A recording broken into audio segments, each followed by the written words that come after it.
Les sénateurs actuels ont voté des lois contre la majorité du peuple de la Mayenne. Rares sont les fois où ils ont défendu ce que les électeurs, leurs électeurs, c'est-à-dire les grands électeurs, se sont euh, tués à répéter. C'est-à-dire, n'ignorez pas que nos électeurs sont contre les projets de loi que vous venez de voter.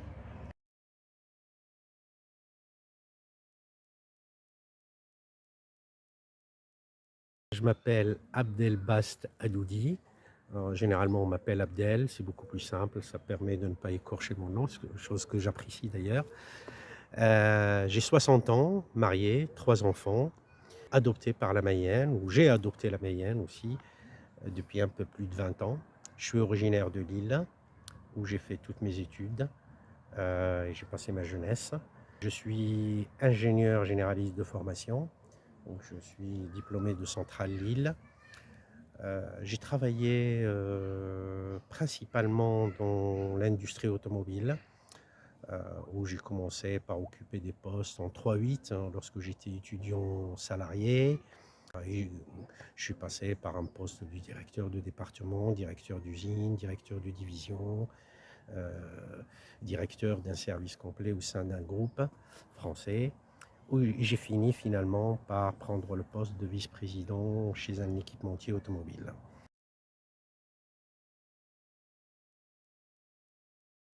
Ah non, pas du tout. On a des avocats, on a des professeurs, on a des professeurs éminents en comptabilité, en sciences humaines, des docteurs en médecine.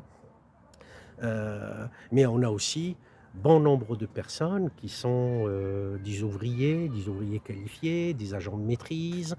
Euh, c'est une idée générale qu'on souhaite que l'opposition aujourd'hui, alors quand je dis l'opposition, c'est l'opposition à la LFI, s'efforce à faire passer, ce qui n'est pas le cas. On a des gens qui sont extrêmement éduqués, y compris chez les jeunes, puisque finalement, on a vu que lors des dernières élections législatives, par exemple, nos électeurs, on a atteint 30% chez les jeunes, dont une grande partie sont des jeunes qui sont bacheliers, bac plus 2, bac plus 3, etc., bac plus 5, qui ont cette connaissance culturelle, mais aussi euh, une approche humaine des choses, euh, comme d'ailleurs tous les jeunes, hein, quel que soit leur niveau d'études. Qu'est-ce que peut apporter votre candidature au Sénat pour la Mayenne? Pour la Mayenne, moi j'ai envie de porter les couleurs de la ruralité en priorité, essayer avec nos électeurs de porter haut et fort cette proposition de loi partisane pour l'installation des médecins, euh, euh, à savoir l'application de la même règle que pour les pharmaciens. Lorsque un secteur est déjà doté, eh ben, le médecin qui doit nouvellement s'installer, ben, il s'installe dans une autre zone où il y a un réel besoin, où il y a plus de besoins en tout cas. Euh, Border effectivement cette loi qui aujourd'hui ne l'est pas euh, par un élément déterminant qui est, même si on est non conventionné, ben, on ne peut pas s'installer, puisque aujourd'hui les pharmaciens ne peuvent pas choisir entre conventionné et non conventionné, et par conséquent, ils n'ont pas autre choix que d'apporter le service là où il y en a besoin, ce qui semble assez logique d'ailleurs. Donc ça, c'est le premier point. Et nous, ici en Mayenne, on est très touchés dans notre système de santé, que ce soit l'hôpital, que ce soit le manque de médecins. Et quand je dis médecins, je ne parle pas que de médecins généralistes.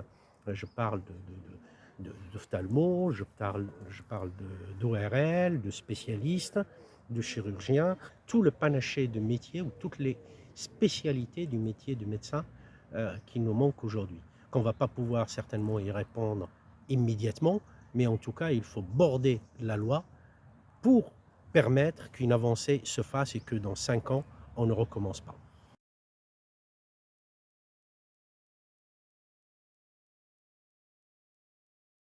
Ça, c'est notre deuxième pilier, en tout cas notre deuxième idée qu'on veut porter et convaincre nos grands électeurs. L'eau est aujourd'hui devenu un point focal de notre survie.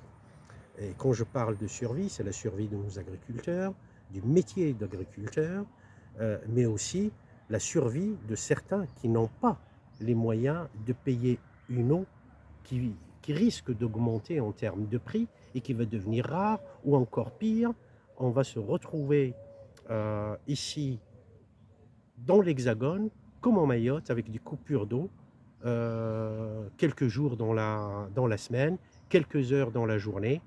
Euh, une, euh, une idée majeure qu'il faut qu'on puisse porter, c'est que l'eau est un bien commun et qu'il doit être géré par un service public, qu'il doit anticiper la problématique liée à la sécheresse, la problématique liée à la pollution, la problématique liée à la surconsommation d'eau dans les milieux agricoles.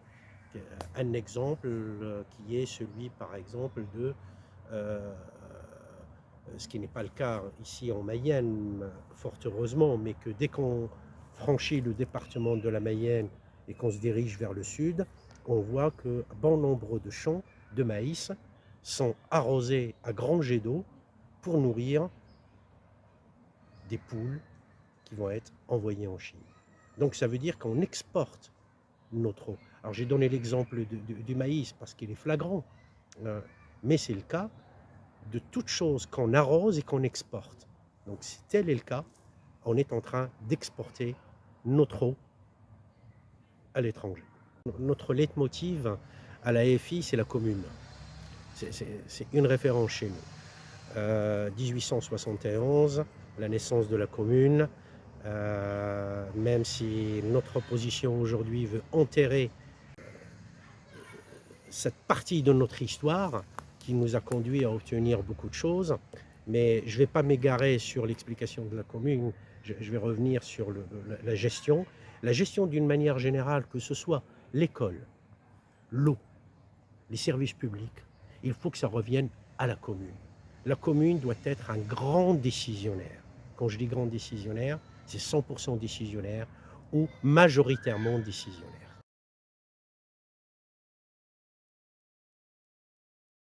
L'idée que nous, à la France insoumise, on a, ce n'est pas le dégagisme.